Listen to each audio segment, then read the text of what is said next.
আসসালামু আলাইকুম। আমার ছাদ বাগানে এই ড্রাগন গাছে ভিডিওটা দেখুন। এই যে নতুন করে ফুল আসছে, ও দুই পাশে একটা ফল সেটিং হয়ে গেছে, হয়তো কালকের ভিতরে পেকে যাবে। এই যে দেখুন,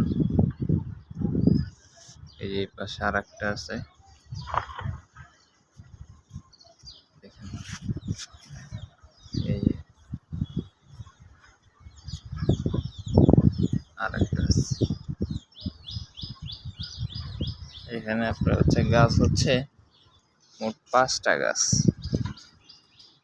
এই সিজনে অনেক খাওয়া হয়েছে।